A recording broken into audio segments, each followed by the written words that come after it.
सुबह सुबह हम जितनी एनर्जी के साथ उठते हैं, अगर उतनी एनर्जी के साथ अपने काम ख़त्म करें तो क्या नहीं कर सकते। हेलो एंड नमस्ते, वेलकम बैक। कैसे हैं आप सब? उम्मीद करती हूँ आप सब अच्छे होंगे और स्वागत है आपका मेरे चैनल पे। तो सुबह सुबह का है टाइम और सुबह जैसे कि मैंने कहा, अगर आप फुल एनर्जी के साथ काम करें तो आपके काम बहुत जल्दी ख़त्म हो जाएंगे। बेटर है कि आप थोड़ा जल्दी उठें और जल्दी काम ख़त्म करें, क्योंकि आप जितना लेट तक सोएंगे उतना लेट तक अपने काम ख़त्म होंगे और एनर्जी लेवल आपका उतना डाउन चला जाएगा। ये नोटिस किया गया है कि जो जल्दी उठ के काम ख़त्म होते हैं वो दिन में वो काम नहीं हो पाते जितने एनर्जी के साथ वो सुबह हो पाते हैं। मैं ये नहीं कह रही कि आप बिल्कुल 3, साढ़े 3, 4 बजे उठो। हाँ, उठते हैं काफ़ी लोग, मैं भी कभी कभी 4, साढ़े 4 उठती हूँ, बट आजकल मैं भी तबीयत ख़राब के चलते मैं भी 5 बजे या 5 से 4:30 और 5 के बीच में उठ जाती हूँ और कोशिश करती हूँ कि इसी टाइम पे उठूँ। बट जब ये हो जाता है कि नहीं उठा जा रहा तो वो अलग चीज़ है, वो तबीयत पे डिपेंड करता है कि हाँ आपकी तबीयत ख़राब है। पर कोशिश करिएगा कि जल्दी उठें और जल्दी अपने काम ख़त्म करें। मैं आज 5 बजे उठी थी। ऊपर के रूम का झाड़ू पोछा मैंने कर दिया है और फिर उसके बाद मैंने वॉशिंग मशीन चलाई। आते ही सुबह मैं वॉशिंग मशीन लगा देती हूँ, क्योंकि कपड़े जो रात को बच्चे नहा के निकाल देते हैं या फिर जो भी कपड़े होते हैं जो दिन में निकलते हैं सुबह सुबह नहीं, तो वॉशिंग मशीन चला देती हूँ। तब तक मैं अपना जो और काम है किचन में चाय बनाना और मक्खन निकालने के लिए मंधानी लगाना और आटा वगैरह लगाना, वो सब करके फिर आंगन के काम करती हूँ। साथ ही साथ कपड़े धुलते रहते हैं। और फिर अब तो मैं कोशिश करती हूँ कि एक पोर्शन का झाड़ू पोछा तो मैं सुबह सुबह ही कर दूँ, ताकि फिर ये ना हो कि मेरा एक बड़ा काम बाकी है। जितने बड़े काम हैं उनको जल्दी ख़त्म करने की कोशिश करें। छोटे छोटे काम बाद में होते रहते हैं, क्योंकि वो ज़्यादा टाइम नहीं लेते और ना ही हमें वो ज़्यादा हेडेक देते हैं। जो बड़े बड़े काम होते हैं वो हमें हेडेक देते हैं, जैसे झाड़ू पोछा, कपड़े धोना, ये सब। तो कोशिश करें कि इनको शिफ्टों में कर लें, तो ये काम भी आपके ईजी फीजी हो जाएंगे और जल्दी भी हो जाएंगे और हेडेक भी नहीं देंगे। तो कुछ ऐसे ही मैं करती हूँ। झाड़ू पोछा एक पोर्शन का कर दिया है। कपड़े भी मैंने धुल के डाल दिए हैं। जो सुबह मशीन लगाई थी वो सब कपड़े मैंने धुल दिए हैं। और अभी जो फिर कपड़े होंगे, मतलब बस ये हो जाएगा कि हाँ आधे धुल चुके हैं, थोड़े ही बाकी हैं। आधा झाड़ू पोछा हो चुका है, एक रूम बाकी है। तो ऐसे अगर आप बड़े काम को कट करके या शिफ्टों में करते हैं तो आपका भी मतलब हेल्थ वाइज भी आपका फ़ायदा हो जाता है। एक तो आपको रेस्ट भी बीच में मिल जाएगा और दूसरा ये कि आपको बर्डन भी नहीं होगा। तो मैं कुछ ऐसे काम करती हूँ और फिर भगवान का धन्यवाद तो करना बनता है, क्योंकि उन्होंने इतनी अच्छी ज़िंदगी दी है, अच्छे हाथ पैर सलामत हैं। और तबीयत का क्या है, कभी कम कभी ज़्यादा चलती रहती है, पर उनका धन्यवाद करना कभी ना भूलिए, क्योंकि जो पॉजिटिवनेस, जो सकारात्मकता हमें पूजा पाठ करने या भगवान के कार्य करने से आती है वो कहीं भी नहीं आ सकती। तो पूजा पाठ करने के बाद जो मेरे काम थे बाकी वो किए और उसके बाद मैंने किचन क्लीन किया। किचन क्लीन हो जाता है तो हमें ये हो जाता है कि मेरा काम सारा डन है। उसके बाद आ गई हूँ मैं ऊपर। वैसे तो मैंने इधर का झाड़ू पोछा लगा दिया था, पर बच्चे नहाए थे कल शाम को, तो उन्होंने मतलब कुछ चीज़ें इधर उधर करके रखी थी जो बाथरूम से मुझे मिली। और अभी बस मुझे बेडशीट ठीक करनी है और जो ओढ़ने के कंबल है, क्योंकि जब मैं सुबह जाती हूँ तब मेरी बेटी यहाँ सोई हुई होती है, तो उसे मैं डिस्टर्ब नहीं करती। मैं एसी चला होता है, फ़ैन ऑफ़ करती हूँ या कम करती हूँ, क्योंकि ज़्यादा कूड़ा मेरे रूम में नहीं होता। वैसे भी मैं मतलब हफ्ते में एक बार बहुत डीप क्लीनिंग कर देती हूँ रूम की, तो उससे ये होता है कि मुझे सिर्फ 10:30 का टाइम होने वाला है और मैंने काम मेरे ख़त्म हो गए। पर फिर मैंने ऊपर आके देखा, वैसे तो मैंने झाड़ू पोछा सुबह कर दिया था, पर फिर क्या हुआ, बच्चों ने ना बेड तकिए सब ऐसे ही छोड़ के रखा था। जो ओढ़ने वाला कंबल है वो सब, तो बस वो ही रखना बाकी है। तो पहले मैंने जो धूप के काम थे ना, जहाँ जहाँ मतलब ये था कि धूप आ जाएगी, वो काम ख़त्म किए, जैसे कपड़े वगैरह धोना और आंगन के काम वो ख़त्म किए मैंने। फिर एक रूम का झाड़ू पोछा बचता था, फिर वो किया मैंने। और अब मैं बस ये बेडशीट सेट करूँगी और आज बनाऊँगी चावल। और चावल ख़त्म है घर पे, तेल भी ख़त्म है, चावल भी ख़त्म है। तेल पानी कुछ भी नहीं है घर पे, बनाऊँ क्या, है ना। वही सीन हो रहा है आज हमारे साथ क्योंकि जेंट्स लोगों को टाइम नहीं लग रहा कुछ भी करवाने का। तो चावल आज दिए थे कि चावल पिसवा लो, तो अभी डाल के आए जहाँ पे चावल बनेंगे, मतलब जीरी पिसा लो, चावल तो पिसवा दी तो आटा बन जाएगा, है ना। तो कि चावल बनवा लो, निकलवा लो, तो वो डाल के आ गए हैं। और तेल ख़त्म है तो वो भी मंगवाना है, देखते हैं क्या होगा अभी। चलिए, और जो कल रात मेरा पार्सल आया था वो मैं आपको दिखाऊंगी अभी खोल के, ठीक है। ये रहा, खोला नहीं है मैंने अभी तक इसको, क्या रहा है ये। चलिए, हमारी है ना जो घास वाली रेडी वो ख़राब हो गई, टूट गई है, तो उसको ठीक करवाने के लिए जा रहे हैं आई थी।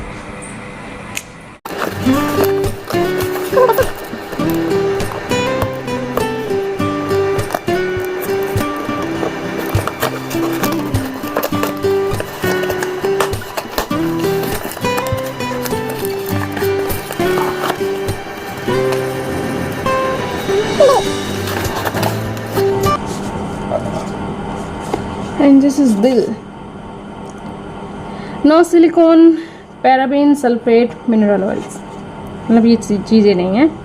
एनिमल टेस्टेड फ्री है, नेचुरल है, लॉजिकली टेस्टेड है और good manufacture, formulated in USA FDA। तो ऐसा है। ऑर्गा ट्री का ये strength your hair roots, rosemary, argan oil, biotin, ginger. तो ये बालों के लिए है।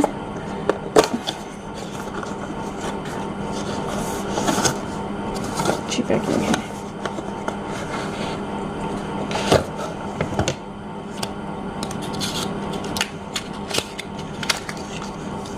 आपको ये सिर्फ पानी दिख रहा होगा, है ना। पैकिंग ये ऐसे निकली किधर से आई थी,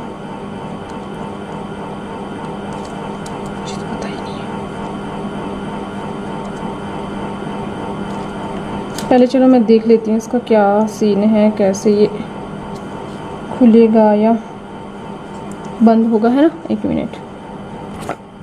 ओके, नाउ आई अंडरस्टैंड। यहाँ पे ऑफ लिखा हुआ है, छोटा सा लिखा हुआ है, दिख रहा होगा आपको। ये ऑन ऑफ है, तो ये इधर से ऐसे और ऐसे होता है, ठीक है। अभी मैं इसको ऑन कर लेती हूँ, नहीं ऑफ हो गया, ऑन कर लेती हूँ। और यूज़ इसको ऐसे करना है, मतलब आपको अपने स्कार्फ में यूज़ करना है इसको, रूट्स में अच्छे से। ये बेसिकली पानी होता है वैसे ये, पर ये बनाना इतना इजी नहीं कि आप ऐसे। तो इसमें क्या क्या होता है, इसमें होता है रोज़मेरी है और ऑर्गन ऑयल है, बायोटीन है, जिंजर है। तो ये बेसिकली अपने हेयर्स के लिए है और बहुत अच्छा होता है ये। मैंने भी काफ़ी रिज़ल्ट इसके मतलब देखे सुने, उसके बाद फिर मैंने लेने के लिए इसको सोचा कि हाँ लेना चाहिए। बाकी उसमें बाल खोल के बाद में फिर अच्छे से लगाऊंगी, अभी जाके अपने काम कर लेती हूँ। तो ये था ऑर्गा ट्री का, बैक कैमरा से दिखा। इसका लिंक किसी को चाहिए है तो वो मुझे कमेंट कर दे, तो मैं लिंक आपको प्रोवाइड करवा दूंगी इसका। और बहुत अच्छा है, आपको यूज़ करना चाहिए कि बालों को इतना सॉफ्ट और स्मूथ बना देता है, बहुत अच्छा फील होता है। और वो खुशबू इसकी बहुत अच्छी है। आ गई हूँ अब मैं नीचे किचन में, और आपको लग रहा है कि मेरी बाजू के ऊपर क्या लगा है, तो मुझे खुद नहीं पता कि मेरी बाजू के ऊपर क्या लगा है। मेरी स्किन ऐसी, अगर कुछ भी हल्का सा भी लग जाता है तो बहुत बड़ा निशान हो जाता है, ऐसे लगता है जैसे पता नहीं किसने कितना मार पीटा है मुझे। तो ऐसा वाला सीन है, ऐसे मुझे किसी ने मारा पीटा नहीं है। और तो अब बनाऊंगी मैं नमकीन चावल, और चावल ख़त्म थे बट मैंने मंगवा लिए थे, मतलब अपनी जेठानी के घर से। यही होता है गांव में रहने का फ़ायदा, आप मना मतलब अगर कोई चीज़ नहीं है तो आप इधर उधर से मैनेज कर सकते हो, लेना देना ऐसे चला रहता है और ऐसे ही काम चल जाते हैं। तो अब बनाऊंगी चावल, और वैसे अभी तो हमने बनवा लिए हैं चावल, निकल के आ गए हैं, आपके साथ आने वाले व्लॉग में शेयर करूंगी। और बस बनाते हैं चावल। यहाँ पे पहले मैंने देसी घी डालने की सोची, पर फिर सोचा कि चलो देखती हूँ अगर तेल हुआ थोड़ा बहुत, तो बाहर से मैं लेके आई जिसमें मतलब हम थोड़ा सा अलग से स्टोर करके रखते हैं, तो थोड़ा सा तेल मिला तो वो मैंने इसमें डाल लिया है। और बस अभी सिंपल तड़का जैसे मैं लगाती हूँ वैसे लगा दूँगी।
दिन, जो मजबूत है वो कायम है, जो कमज़ोर थी वह टूट गई।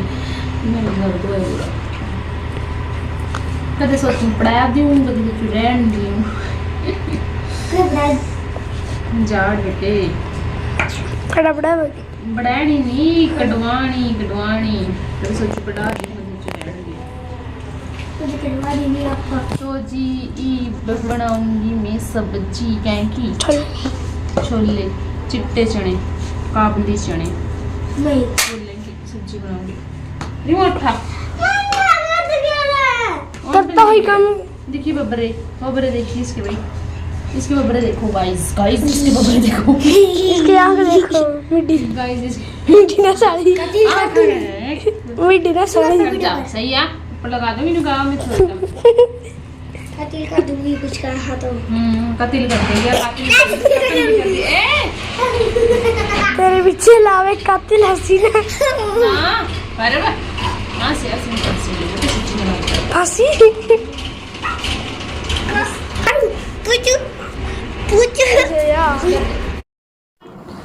मुझे शाम का हो गया है टाइम, जैसा कि मैंने बताया था आपको कि मैं सब्ज़ी बनाऊंगी। और यहाँ पे सब्ज़ी तो मैंने तड़का लगा दिया है। मेरे हस्बैंड जा रहे हैं अभी खेत घास लेने के लिए, और मैं बना रही हूँ रोटियाँ एज़ यूजुअल। शाम को चूल्हे पे ही खाना बनता है। और गर्मी अभी से इतनी होने लगी है, पता नहीं पूरी गर्मी कैसे गुजरेगी। और यहाँ थोड़ा फ़िल्टर लगा हुआ है, इतनी सुंदर लग रही है, वैसे इतनी सुंदर है नहीं मैं।